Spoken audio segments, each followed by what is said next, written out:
আমি কিন্তু এখনো পর্যন্ত ডিসাইড করিনি যে আমি কোথায় যাব। যেদিকে দু চোখ যায় আমি আজকে। নমস্কার, কেমন আছেন সবাই? সুপ্রীতির একটি ব্লগে আপনাদের সবাইকে স্বাগত। তো সঙ্গীকে নিয়ে আজকে আমি বেরিয়ে পড়েছি। যেদিকে আজকে দু চোখ যায় ঠিক সেদিকে আমি যাব, সাথে তোমাদেরকেও নিয়ে যাব। চলো যাওয়া যাক। ওয়েদারটাও কিন্তু আজকে বেশ ভীষণ সুন্দর। আমি কিন্তু এখনো পর্যন্ত ডিসাইড করিনি যে আমি কোথায় যাব।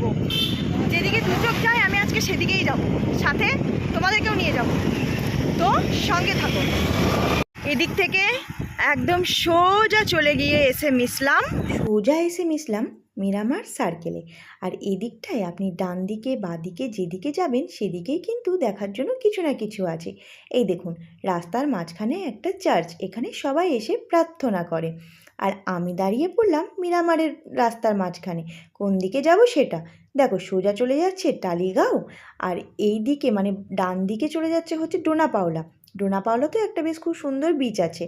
আর এই বাঁ দিকে চলে যাচ্ছে হচ্ছে পানজি, যেটা হচ্ছে গোয়ার রাজধানী। তো আমি আজকে তোমাদের সবাইকে এই মিরামার বিচটাই ঘুরে দেখাবো। এখানে না বেশ খুব সুন্দর করে 31 ডিসেম্বর পালন করা হয়। আজকে তোমাদেরকে মিরামার বিচটা একটু ঘুরে দেখাই। এটা হচ্ছে একটা পার্ক। মিরামারটাও কিন্তু পাঞ্জি শহরের মধ্যেই পড়ে। আর হ্যাঁ, এই দেখো, এটা একটা বেশ ছোট্ট পার্ক। এখানটাতে এসে বাচ্চারা কিন্তু বেশ সবাই খেলা করে। সত্যি বলতে আমিও যখন ওখানে মাঝে মাঝে যাই, বেশ একটু দোল টোল খেয়ে চলে আসি। তবে আজকে আর ফাঁকা পাইনি, কারণ ওরা বাচ্চাগুলো সবাই খেলছিল। আর এই দেখুন, এই দিকটায় চলে যাচ্ছি, কি সুন্দর লাগছে তাই না? ওই একটা একটা বেশ ছোট্ট করে বসার মতন বেশ ভালো। একটা জিনিস কী বলুন তো, বৃষ্টি এলে না বেশ সবাই ওই জায়গাটাতে জড়ো হয়ে যায়, বেশ ভীষণ ভালো লাগে। এই দেখুন, বিচ থেকে আপনাদের যে ওই জায়গাটা দেখাচ্ছি, ওটা হচ্ছে বেতিম, পাঞ্জেরই একটা জায়গা। মানে ওই জায়গাটাও কিন্তু বেশ ভালো, ওই দিকটাতে বেশ ভালো ভালো বিচ আছে। আর এই বাঁ দিকটাতে হচ্ছে আওয়ারা ফোর্ট, এটা তো আরও বেশি ভালো একটা জায়গা। ওই জায়গাগুলো তো বেশ কিন্তু ট্যুরের জন্য ভালো, সবাই ঘুরতে যায়। দেখুন সবাই কেমন খেলা করছে তাই না? বেশ ভালো লাগছে দেখতে। আর এরকম বেশ সমুদ্রের ধারে, আর এরকমের ফাঁকা বালি, কত বালি, এই বালির মধ্যে তো আমি হাঁটতেই পারছিলাম না। আর এরা কী করে খেলা করছে কি জানি, আমার কিন্তু বেশ ভালোই লাগে এরকম সবাই খেলা টেলা করলে। এখানে সবাই কেউ না কারোর সাথে ঘুরতে এসেছে, শুধুমাত্র আমি একজন আছি যে শুধুমাত্র একা একা ঘুরতে এসেছি। কেমনটা লাগে একবার তোমরাই বলো। তো তোমরা বলো জায়গাটা কেমন লাগছে। সবাই বেশ কত সুন্দর যে যার নিজের মতো করে রয়েছে বলুন। আর এই সমুদ্রের ঢেউগুলো দেখুন, দেখে মনে হচ্ছে যেন যাই, চলে যাই, একটুখানি ভিজি। কত তবে মেলার বেশ মতো লোক ভিজেছেও দেখতে কিন্তু পাচ্ছ। আমার কিন্তু বেশ ভালোই লেগেছে ভিজতে, আর যাই বলো না কেন। তবে ওই ঠান্ডা লেগে যাওয়ার ভয়ে বেশি ভিজতে পারিনি।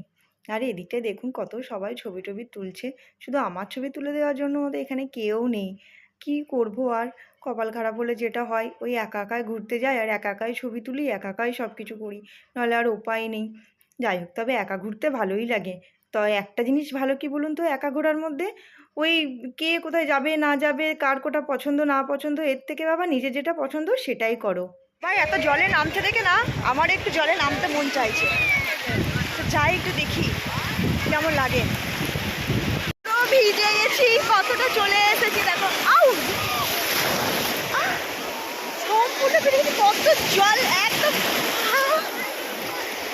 রিয়েলি জাস্ট অসম লাগে। কিন্তু এর আগেও আমি এসেছি। তোমাদেরকে একটা কথা বলতে পারি, তোমরা যদি কখনো গোয়া ঘুরতে আসো তবে কিন্তু অবশ্যই মিরামার বিচ কিন্তু অবশ্যই ঘুরতে আসবে। দারুণ সুন্দর একটা জায়গা, বেশ ভালো একটা জায়গা। কেমন ঢেউ, ঢেউগুলো কিন্তু বেশ এখানে ভালো দেয়।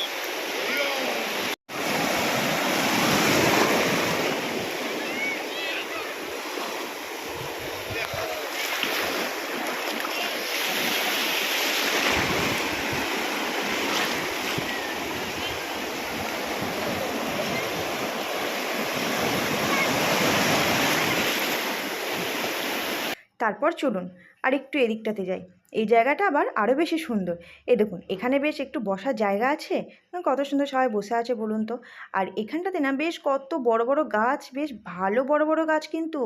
আর গরমের টাইমে যেহেতু গোয়াতে সবসময় গরম থাকে, আর এই গোয়াতেই না, গোটা গোয়াতেই জানেন তো অনেক ভীষণ মানে গাছ আছে, এটা কিন্তু মানে মানতে হবে। বেশ প্রাকৃতিক একটা দৃশ্য, প্রাকৃতিক সৌন্দর্যটা খুব সুন্দর গোয়াতে। এই দেখুন, এদিকে বেশ সুন্দরভাবে বসার জায়গা আছে, সবাই কত সুন্দর বসে আছে, আর এই বড় বড় গাছগুলো বেশ ভালো লাগছে। যে যার মতো করে বসে আছে, কেউ বই পড়ছে, কেউ গল্প করছে, কেউ নিজের মতো করে ফোন ঘাঁটছে, আর আমি আমার মতো করে ভিডিও করছি। আর এদিকে বেশ চেয়ারগুলো দেওয়া আছে, আর সামনেই সমুদ্র, কত ভালো লাগবে বলুন তো। যে যেটা করতে ভালোবাসে, যেমন ধরুন বই গল্প পড়তে, যাই হোক, যে যার মতো করে থাকতে ভালোবাসে সে তার মতো করেই আছে। আর আমিও আমার মতো করে থাকতে ভালোবাসি, আমিও আমার মতো করে আছি। আর এদিকে দেখুন কী সুন্দর ভুট্টা পোড়ানো হচ্ছে, আমার কিন্তু বেশ খেতে ইচ্ছে করছিল, তো আমি তার জন্য একটা ভুট্টা নিয়েও নিলাম। আর এই ভুট্টার সাথে সাথে আজকের ভিডিওটাও শেষ করলাম। আপনারাই কমেন্ট করুন জায়গাটা কেমন লেগেছে, আর আজকের আমার ব্লগটা কেমন লাগলো আপনাদের, অবশ্যই কিন্তু কমেন্ট করতে ভুলবেন না। আজকের মতন বাই বাই, টাটা। সবাই সুস্থ থাকবেন, ভালো থাকবেন, দেখা হবে অন্য কোনো নতুন ভিডিওতে।